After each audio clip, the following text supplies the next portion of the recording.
여호와께서 모세에게 이르시되 하늘을 향하여 내 손을 내밀어 애굽 땅 위에 흑암이 있게 하라. 곧 더듬을 만한 흑암이리라. 모세가 하늘을 향하여 손을 내밀매 캄캄한 흑암이 3일 동안 애굽 온 땅에 있어서 그 동안은 사람들이 서로 볼 수 없으며 자기 처소에서 일어나는 자가 없으되 온 이스라엘 자손들이 거주하는 곳에는 빛이 있었더라. 모세를 불러서 이르되 너희는 가서 여호와를 섬기되 너희의 양과 소는 머물러 두고 너희 어린 것들은 너희와 함께 갈지니라. 모세가 이르되 왕이라도 우리 하나님 여호와께 드릴 제사와 번제물을 우리에게 주어야 하겠고 우리의 가축도 우리와 함께 가고 한 마리도 남길 수 없으니 이는 우리가 그 중에서 가져다가 우리 하나님 여호와를 섬길 것이며 또 우리가 거기에 이르기까지는 어떤 것으로 여호와를 섬길는지 알지 못함이니이다 하나 여호와께서 바로의 마음을 완악하게 하셨으므로 그들을 보내기를 기뻐하지 아니하고 바로가 모세에게 이르되 너는 딸을 스스로 삼가 다시 내 얼굴을 보지 말라. 내가 내 얼굴을 보는 날에는 죽으리라. 함께 읽습니다. 모세가 이르되 당신이 말씀하신 대로 내가 다시는 당신의 얼굴을 보지 아니하리이다. 아멘. 하나님께서는 애굽에 10가지 재앙을 내리시죠. 오늘 드디어 9번째 재앙까지 왔습니다. 10번째 재앙은 다들 아시죠? 장자의 죽음이죠. 그리고 오늘은 그 전의 재앙인 온 애굽 땅에 흑암이 내린 재앙입니다. 그런데요, 살짝 힘 빠지는 느낌이 들지 않으십니까? 지금까지의 재앙은 어땠습니까? 물이 피가 된 재앙, 개구리, 이, 파리떼, 가축 전염병, 독종, 우박, 메뚜기 재앙 등 하나같이 끔찍하고 견디기 힘든 재앙이에요. 그런데 온 땅에 온 땅이 어두워진 재앙은 왠지 상대적으로 괜찮을 것 같은 느낌이 들죠. 그냥 세상이 어두워졌다. 잠이나 실컷 자면 되지 하고 대수롭지 않게 여길 수도 있을 것 같습니다. 왜냐하면 화려한 조명 속에 살아가는 우리는 어둠이 별로 공포스럽지 않기 때문이죠. 혹시 칠흑 같은 어둠을 경험한 적 있으십니까? 제가 살면서 딱 한 번 이것이 칠흑 같은 어둠이다라는 걸 경험한 것이 있는데요. 제가 군 생활을 해반 1200m 넘는 강원도 산에서 했습니다. 비 오곤 하면 정전되기 일쑤였죠. 한 겨울이었는데요. 그래도 정전이 되었습니다. 보일러가 꺼진 거죠. 제가 보일러를 점검하는 역할이라 새벽에 깨서 보일러 점검하러 갔습니다. 참고로 그 보일러는 굴 속에 있었는데요. 원래는 후레쉬를 들고 가야 되는데 귀찮아가지고 그냥 갔습니다. 보일러 옆에 후레쉬가 있었거든요. 그냥 통로만 걸어서 가면 됐습니다. 늘 다니는 곳이라 그냥 간 거죠. 한 겨울 새벽에 강원도 산꼭대기 굴 속에 딱 들어가니까 완벽하게 어둡더라고요. 어느 정도였냐면 제가 얼굴 앞에 손을 갖다 대었는데 손이 안 보이더라고요. 완벽한 어둠뿐이었습니다. 갑자기 두려움이 확 몰려오더라고요. 불과 몇 초 정도의 시간이었는데 그때 기분이 아직까지도 잊혀지지가 않습니다. 하나님께서 모세에게 말씀하십니다. 21절 여호와께서 모세에게 이르시되 하늘을 향하여 내 손을 내밀어 애굽 땅 위에 흑암이 있게 하라. 곧 더듬을 만한 흑암이리라. 더듬을 만한 흑암이었습니다. 정말 한치 앞이 보이지 않는 어둠인 거죠. 이 어둠이 3일 동안 이어집니다. 이 재앙은 단순히 물리적인 재앙만을 말하지 않습니다. 이 흑암은 심리적인 재앙 그리고 상징적인 재앙입니다. 우선 10가지의 재앙이 다 애굽인들이 믿는 신에 대한 재앙인 거 아십니까? 예를 들어서 애굽인들은 나일강에 신이 있다고 믿었습니다. 하피라는 이름의 신인데 나일강을 피로 물들면서 하피라는 나일강 신보다 하나님이 강하심을 드러내셨습니다. 모든 재앙이 그런 시기예요. 여러 재앙을 통해서 애굽인들이 믿는 개구리 신, 황소 신, 하늘 신 이런 것들이 헛것이고 여호와 하나님만이 참 하나님이심을 드러내셨습니다. 그리고 마침내 애굽의 가장 강하고 유명한 신이 헛것임을 드러내십니다. 애굽의 가장 강한 신이 뭘까요? 태양신입니다. 라라고도 부르고 레라고도 부르는 태양신이에요. 그리고 애굽인들은 바로, 그러니까 파라오죠. 이 바로를 태양신의 아들로 여겼습니다. 그런데 태양을 무력화시키고 어둠을 내렸다는 것은 바로가 하나님 앞에 아무것도 아님을 온 애굽에 낱낱이 드러낸 재앙이죠. 애굽인들 입장에서는 상당히 공포스러운 재앙이죠. 만약 이 흑암 재앙이 계속 된다면 어떨까요? 식물이 자랄 수가 없겠죠. 햇볕이 없는데 어떻게 자랄 게 없죠. 뭐 가축만 죽겠습니까? 사람도 마찬가지겠죠. 그런데 이 어둠 속에서 할 수 있는 것이 아무것도 없어요. 23절입니다.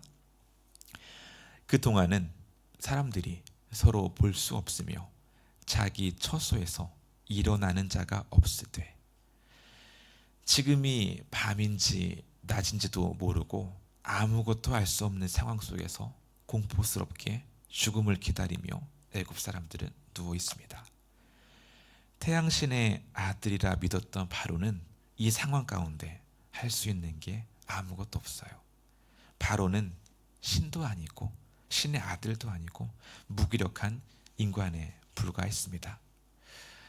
이와는 대조적으로 히브리인들이 거주하는 고센 땅에는 빛이 사라지지 않았습니다. 23절을 마저 읽겠습니다. 온 이스라엘 자손들이 거주하는 곳에는 빛이 있었더라. 온 땅에 어둠이 덮였지만 하나님께서 선택하신 백성들 그곳에는 빛이 여전히 있었습니다. 하나님께서는 빛을 창조하신 분이시죠. 그 분만이 참 하나님이십니다. 요한복음 1장 5절, 빛이 어둠에 비추되 어둠이 깨닫지 못하더라. 혹은 이렇게도 번역이 됩니다. 어둠이 빛을 이기지 못하더라. 애굽이 아무리 강해 보여도, 애굽인들이 믿는 신들이 아무리 강해 보여도 하나님 앞에서 아무것도 아닙니다. 모두 허상이고 어둠일 뿐이죠. 하나님이 빛이시며 하나님의 백성만이 빛 가운데 거하며 빛으로 살아갑니다. 일이 이 지경이 되자 바로가 다급해졌습니다. 모세를 부릅니다. 그리고는 말하죠. 24절입니다. 바로가 모세를 불러 이르되 너희는 가서 여호와를 섬기되 너희의 양과 소는 머물러 두고 너희 어린 것들은 너희와 함께 갈지니라. 바로가 또 협상을 시도합니다. 너희는 가서 여호와를 섬겨라. 다만 가축은 두고 가라. 바로가 지금 세 번째 협상을 시도하는 장면입니다. 바로가 얼마나 어리석냐면요, 하나님의 능력을 계속 보면서 하나님을 인정하기는 해요. 그런데 하나님께 완전히 항복하진 않습니다. 하나님을 상대로 지금 아슬아슬한 줄다리기를 하고 있는 거죠. 지금껏 그렇게 버텨온 겁니다. 뭐 보낸다 했다가 마음 바꾸고 보낸다 하면서 멀리 가지는 말라고 한다든지, 하나님을 상대로 인정을 하는데 완전히 항복하지 않고 자존심 내세우면서 위험한 협상을 하고 있습니다. 왜 이럴까요? 아직까지 괜찮거든요. 아직까지는 바로가 왕이니까 견딜만 하거든요. 그러다가 이제 진짜 크게 얻어맞겠죠. 자신의 장자의 죽음을 통해서요. 출애굽기 11장 4절 보면은 이제 장자 죽음이 나오는데 하나님께서 밤중에 장자 죽음을 내리시겠다고 말씀하십니다. 9번째 흑암 재앙은 한편으로는 최후의 경고예요. 앞으로 정말 큰 거 하나 남았으니까 마지막으로 항복할 수 있는 최후의 경고이자 마지막 기회를 주신 거죠. 그런데 바로는 최후의 경고 앞에서도 항복을 안 하죠. 결국에는 마지막 재앙을 맞이합니다. 하나님께서는 길이 참으십니다.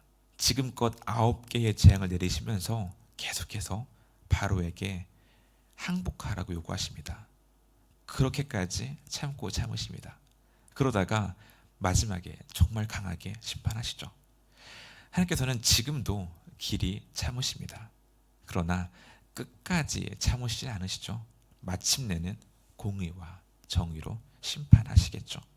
그 심판이 이르기 전에 하나님께 완전히 항복해야 합니다. 그런데 바로는 그러질 않아요. 가축을 두고 가라고 나름의 협상을 내놓습니다. 히브리 노예들은 잃더라도 그들의 재산이라도 건지고 싶은 거죠. 하지만 모세가 말합니다. 25절, 26절입니다.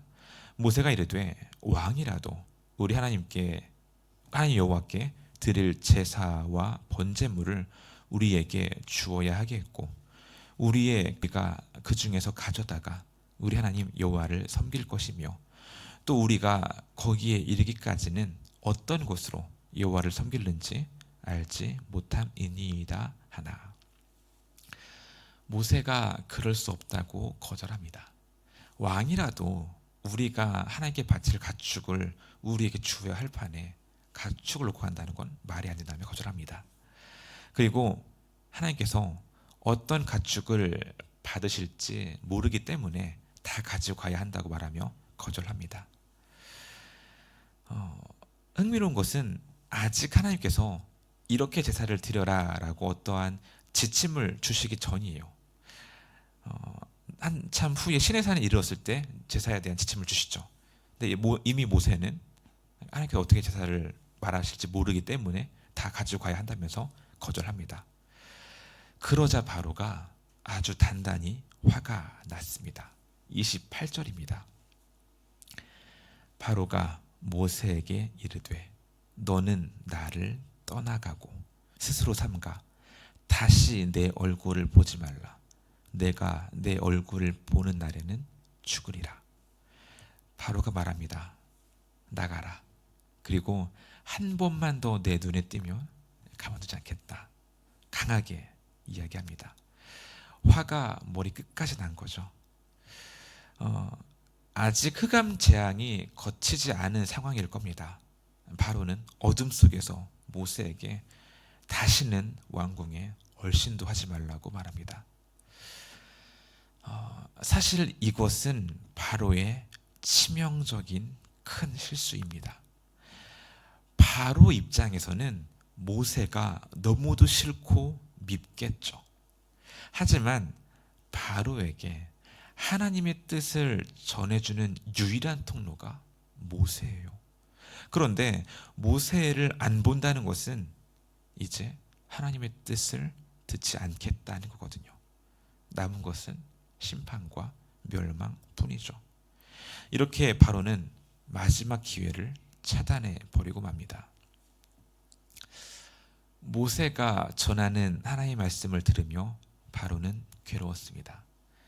그러나 괴로웠지만 그것이 하나님의 뜻이었고요. 그 뜻에 하나님의 말씀이 때로는 듣기에 괴로워요.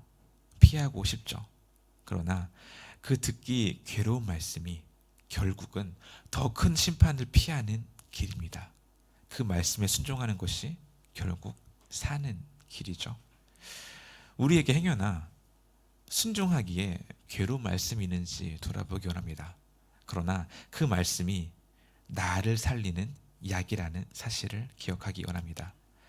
그리고 바로처럼 강팍한 마음으로 있다가 멸망하지 않고 하나님의 뜻에 순종함으로 나를 살리고 우리를 살리는 우리가 되기를 소망합니다. 기도하기 원합니다. 이 시간 기도하실 때에 애굽이 아무리 강해 보여도 결국 겉것임을 기억합시다.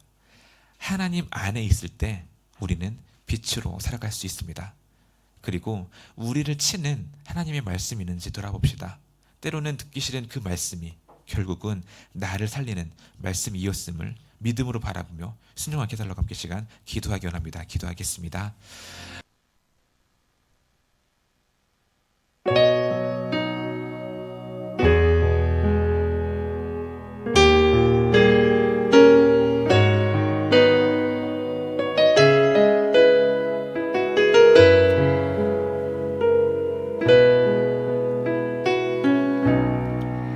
나 같은 사람도 사랑하시나요?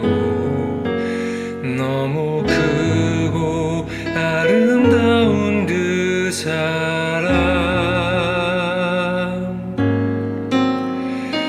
그 사랑 내 맘 넘치니 나 더욱 주 사랑하니 나의 하나님, 살아계신 하나님, 당신의 뜻 이루어 주옵소서. 나의 하나님, 살아계신 하나님, 당신의 길 가게 하소서.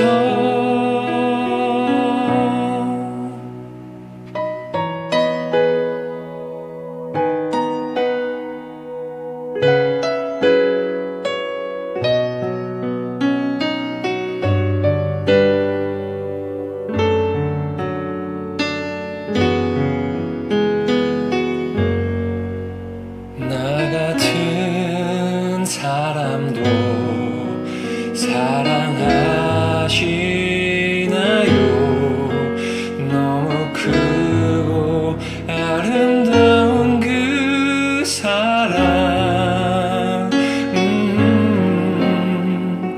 그 사랑 내 맘 넘치니 나 더욱 주 사랑하리. 나의 하나님, 살아계신 하나님, 당신의 뜻 이루어 주옵소서. 나의 하나님, 살아계신 하나님, 당신의 길 가게 하소서. 나의 하나님, 살아계신